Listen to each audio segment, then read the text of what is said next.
함께 나눌 말씀 데살로니가 5장 12절부터 22절까지입니다. 5장 12절부터 22절까지 말씀. 우리 말씀 같이 봉독할까요? 형제들아 우리가 너희에게 구하노니 너희 가운데서 수고하고 주 안에서 너희를 다스리며 고난하는 자들을 너희가 알고 그들의 역사로 말미암아 사랑 안에서 가장 귀히 여기며 너희끼리 화목하라. 또 형제들아 너희를 권면하노니 게으른 자들을 권계하며 마음이 약한 자들을 격려하고 힘이 없는 자들을 붙들어주며 모든 사람에게 오래 참으라. 삼가 누가 누구에게든지 악으로 악을 갚지 말게 하고 서로 대하든지 모든 사람을 대하든지 항상 선을 따르라. 항상 기뻐하라. 쉬지 말고 기도하라. 범사에 감사하라. 이것이 그리스도 예수 안에서 너희를 향하신 하나님의 뜻이니라. 성령을 소멸하지 말며 예언을 멸시하지 말고 범사에 헤아려 좋은 것을 취하고 악은 어떤 모양이라도 버리라. 아멘. 오늘 말씀의 제목은 하나님의 백성들이 지켜야 할 신앙생활의 원칙들, 하나님의 백성들이 지켜야 할 신앙생활의 원칙들이라는 제목을 함께 나누고요. 중심 구절은 13절입니다. 그들의 역사로 말미암아 사랑 안에서 가장 귀히 여기며 너희끼리 화목하라. 이 중심 구절을 또 한번 묵상하면서 제목을 함께 나누게 되었습니다. 여러분 주일날 은혜 많이 받으셨을 텐데요. 예, 저는 그 분당에 있는 우리들 교회를 찾아갈 기회가 있었습니다. 여성 목사님이 담임 중이신데요. 김양숙 목사님이라고 늦게 목회를 시작하셨는데 목사님 설교를 들으면서 어머니 같은 느낌을 받았고요. 그리고 그분의 입에서 구속사 이야기가 나오고 살리는 목회 이야기가 나오고 대단히 제게는 유익한 그런 시간이었습니다. 그런 이미지를 가지고 있는 분들이 있다는 게 굉장히 저는 감사했고요. 제가 틀리지 않았다라고 하는 그런 확인을 하는 시간이어서 저는 굉장히 좋았었습니다. 자, 시작할 때 여러분에게 말씀드렸던 것처럼 그런 감격 있는 주일의 말씀을 묵상하면서 또 한번 함께 데살로니가전서 마지막 부분 가지고 함께 말씀 나눕니다. 데살로니가 교회는 굉장히 종말론적인 그런 신앙 자세를 견지하고 있는 것을 우리가 보게 됩니다. 그래서 주님의 재림이라든지 성도의 어떤 부활, 이런 휴거 이런 데 대해서 굉장히 많은 관심을 가졌던 것을 우리가 볼 수 있었습니다. 그러니까 그런 종말론적 신앙을 가지고 살아가는 이 성도들 데살로니가 교회를 향하여서 이 땅에 살아가는 동안에 우리가 그러면 어떤 신앙 생활의 원칙들을 가져야 하는가 굉장히 중요할 필요가 있었습니다. 그래서 오늘 말씀의 내용은 바로 그것을 바울이 정리해서 권면하고 있는데요. 크게 두 가지 틀을 제시합니다. 하나는 영적 리더들에 대한 부분인데요. 존중해야 된다. 그래서 오늘 말씀에 보면 그들의 역사, 그들의 어떤 사역하는 것으로 근거해야 된다는 것입니다. 그들의 사역하는 것을 보면서 사랑 안에서, 이 사랑은 결국 무엇입니까?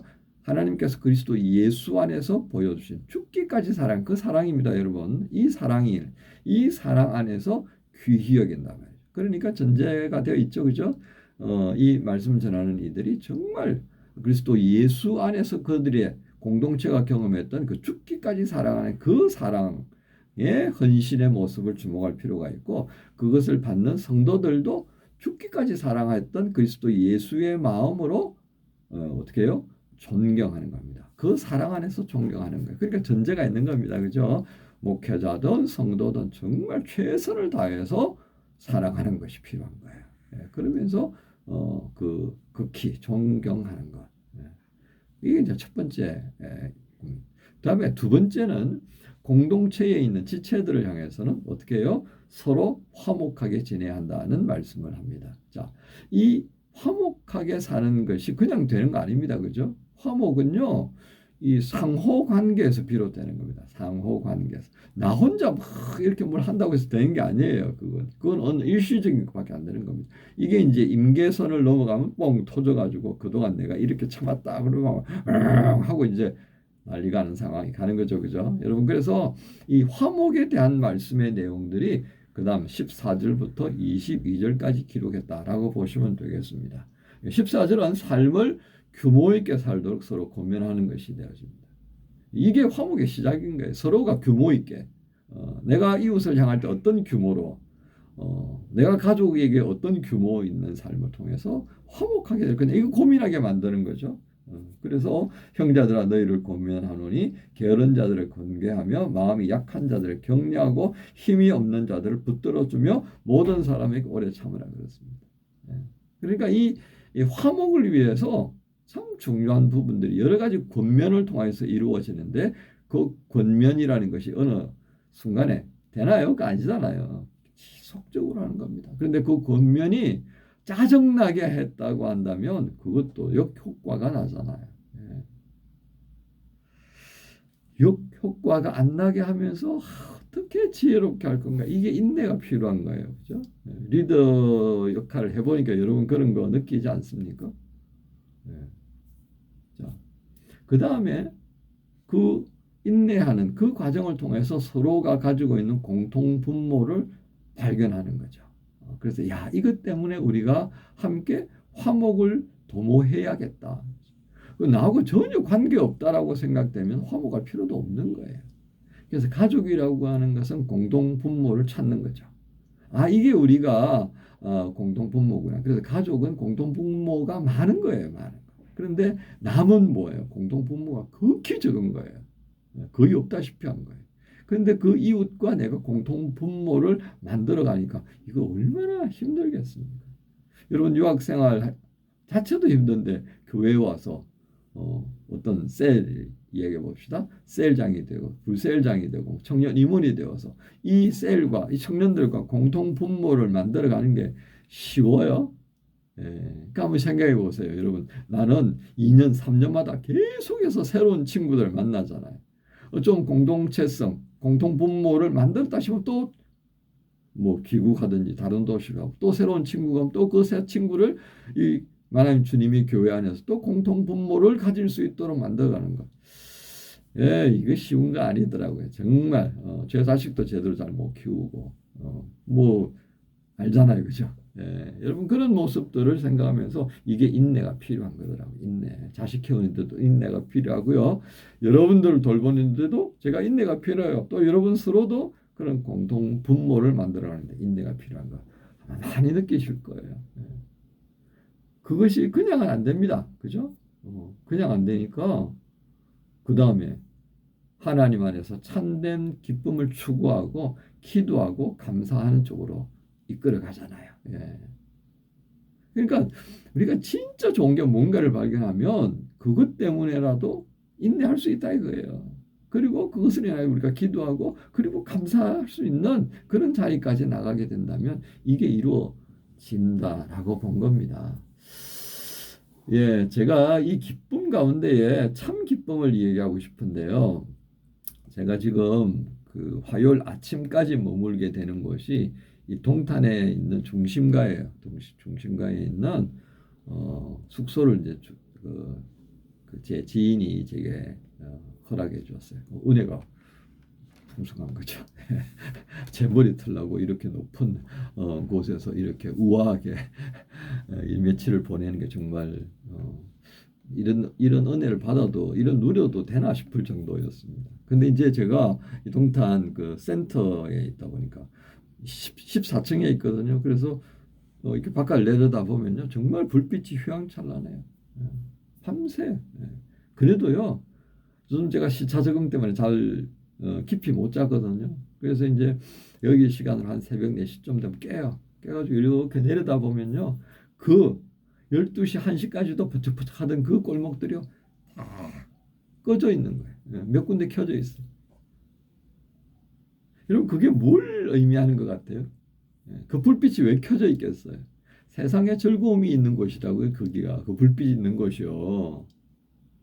근데 새벽이 되면 다 꺼지잖아. 이와 같습니다. 세상의 기쁨은요. 환하게 불 밝혀져 있다가도 시간이 좀 다 꺼지는 거라니까요. 이게 진짜 기쁨이에요? 아니잖아요. 세상의 기쁨은 그런 거라고요. 근데 진짜 기쁨, 하나님 안에서 발견하는 이 기쁨은요. 꺼지는 듯 하다가 다시 켜져. 꺼지는 듯 하다가 다시 켜지고 이게 계속 반복되는 거예요. 이 영원하다 그 말씀입니다. 그러니까 바울은 진짜 기뻐하라는 거예요. 그래서 16절에 항상 기뻐해라. 세상의 것은요 그냥 별로 영원한 기쁨은 아니다. 그런데 진짜 항상 기뻐할 수 있는 것은 진짜 하나님 안에서 발견할 수 있는 거다. 그래서 항상 기도해야 된다. 항상 감사해라. 이 감사 제목을 찾는 과정을 통해서 우리는 성령의 세밀한 음성, 그 만져주심을 경험하는 거죠. 그래서 19절부터 쭉 되어져 가는 내용들이 성령님과 관계되는 영적 생활의 연장선상에서 볼 수 있는 거예요. 그러니까 여러분 우리가 화목한다고 그럴 때 그냥 입 조심한다고 해서 되는 거예요? 아니더라고요. 그렇죠? 인내가 따르고 권면도 해야 되고 그래서 화평할 수 있는 화목할 수 있는 공통분모를 만들어가기 위해서 이거 해야 돼요. 이거 안 하고서 그거 안 되는 거야. 그냥 어떻게 되겠죠. 기다려가지고만 안 된다니까. 어떤 형태로든 지혜롭게 마음 안 상하게 해야 된다니까. 이거요. 그렇게 해서 인내하고 그리고 영원한 기쁨을 찾는 그 열정 그리고 기도하면서 하나님 안에서 감사의 제목을 찾고 성령 안에서 영적 삶의 그런 귀한 것들을 계속해서 유지시켜 나가는 것이 우리에게 필요한 겁니다. 자, 이것이 바로 하나님의 백성들이 지켜야 할 신앙생활의 원칙이라고 하는 것을 우리가 보게 됩니다. 여러분 종말론적 삶의 자리에서 문제가 드러난 거 봤잖아요. 아무것도 안 하고 열중샷 해버리는 그런 것들이 있었잖아요. 그거 아니다 이거죠. 열심히 살아야 합니다. 열심히 살면서도 불구하고 그 삶의 자리에서 혼란스러울 수 있는 것들을 어떻게 하든지 간에 무력화시키는 혼란스러움을 촉진시키는 거는요. 사단이 좋아하는 거라는 거예요. 우리는 그 혼란스러움을 쫙 깔아앉히고요. 화목하게 만들어가는 겁니다. 화목을 다른 말로 표현하면 평화예요. 평화. 우리의 마음도 바깥 세상도 평화롭게 만들어가는 이게 화목이라니까요. 그래서 그 화목을 위해서 우리가 어떻게 할 것인가 오늘 12절부터 22절까지 말씀이 있는 거예요. 다시 한번 묵상하시면서요. 이 월요일 다시금 주일 예배 드리면서 결심했던 그 귀한 감동 오늘도 이 종말론적 삶의 자리에서 살아가는 우리 성도의 신앙생활의 원칙들 이런 것들을 쭉 헤아려 보시면서 우리가 건강한 그런 모습 안에서 서로 화목을 위해서 공통분모를 찾아가기 위하여서 서로 인내하고 영원한 기쁨을 찾는 수고에 또 그 열정으로 우리가 기도하고 그리고 감사하면서 성령의 인도하심 앞에 예민한 그러면 악한 것들이 꼬여들일 그런 틈새가 있겠습니까? 여러분 오늘 이런 말씀 묵상하면서 화요일 또 열심히 살아갑시다. 여러분들은 만나임에서 저는 이곳 고국에서 여러분 모두를 주님 예수님의 이름으로 축복합니다. 주님 감사합니다. 주님의 오심을 믿고 그리고 다시 오실 그날을 기다리며 살아가는 하나님의 사람들에게 신앙의 그 모습들을 어떻게 감당하면서 화목을 도모하고 주님이 기뻐하는 성도의 생활을 이루어갈 수 있는지 원칙들을 또한 말씀해 주시니 감사합니다. 이 원칙들을 마음에 잘 새기고 그리고 수고하고 열정을 잃지 않는 마음으로 이 일을 행하게 하여 주옵소서. 성령님 우리의 연약한 모습을 아시오니 긍휼히 계시고 도와주옵소서. 예수님 이름으로 기도합니다. 아멘. 항상 기뻐해요. 항상 기뻐해요. 항상 기뻐해요. 주님 주신 기쁨 쉬지 말고 기도해요. 쉬지 말고 기도해요. 쉬지 말고 기도해요. 기도는 우리 호흡 범사에 감사해요. 범사에 감사해요. 범사에 감사해요. 모든 일 주님 주관하시니 이는 그리스도 예수 안에서 우리를 향하신 하나님의 뜻이니 항상 기뻐해요. 쉬지 말고 기도해요. 범사에 감사해요.